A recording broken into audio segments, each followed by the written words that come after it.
प्रिय मित्रों, नमस्कार।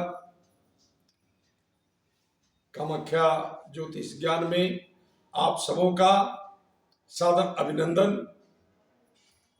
मैं आज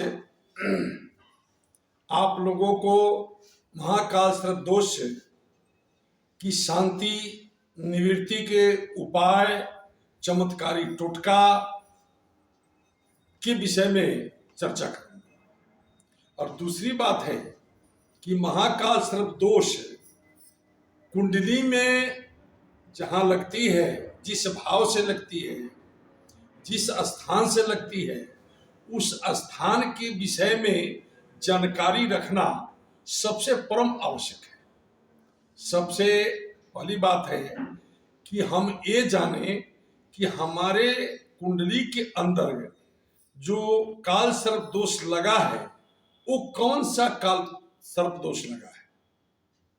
यानी काल सर्प दोष के 12 प्रकार होते हैं।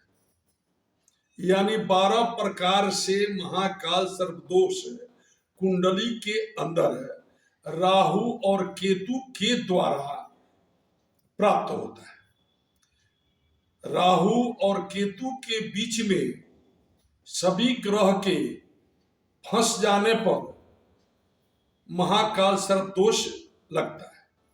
काल सर्प दोष के विषय में तो मुझे जानकारी हो गई, किंतु यह जानना है कि मेरे कुंडली में काल सर्प दोष कौन सा लगा है, उसका फल क्या होता है, उसका निवारण क्या होता है और उसका उपाय क्या है।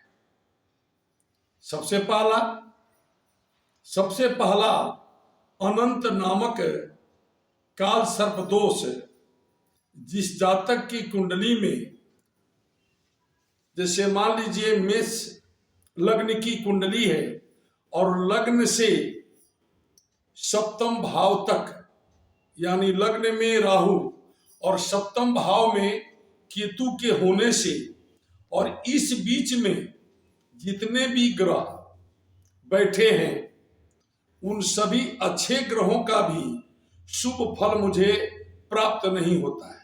नाना तरह की आर्थिक कठिनाई, कष्ट, व्यवसाय में बाधा, विद्या अध्ययन में बाधा, घर में अशांति, गृह कलेश, नाना तरह की उपद्रव होती है। और इसकी शांति के लिए, इसकी उपाय जानने के लिए हम किसी ज्योतिषी के पास जाते हैं तो वहां मुझे ज्ञात होता है कि मेरे कुंडली में काल सर्प दोष है। इसके हेतुअर्थक लोग बताते हैं कि महाकालेश्वर में जाने पर आपका काल सर्प दोष का शांति हो जाएगा। आप महाकालेश्वर में गए, वहां शांति पूजन करवाए, परंतु आपके साथ वहीं पूर्वत जो व्यवस्था है वहीं लगी रहती है।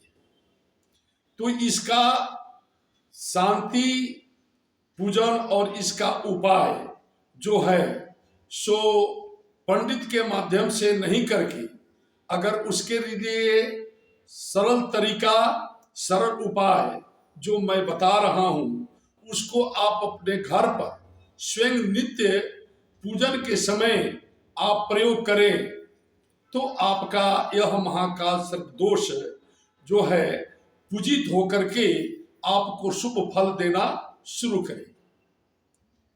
से मान लीजिए अनंत नामक महाकाल सर्प दोष आपकी कुंडली में है तो इसका निवारण क्या होगा, इसका उपाय क्या होगा। सबसे पहला उपाय, आप किसी अच्छे ज्योतिषी से शिव जी का वास का तिथि और दिन निर्धारित करके 11 रुद्राभिषेक अपने घर में करावें और शिव सहस्त्र नाम का पाठ 251 पाठ अगर आप करा लेते हैं तो किसी भी पंडित के पास जाकर, ज्योतिषी के पास जाकर आपको इस विधान को कराने की आवश्यकता नहीं पड़ेगी और आप स्वयं अपनी महाकाल सर्प दोष का पूजन करके आप सब परिवार कुशलमय सफलतापूर्वक अपने जीवन को,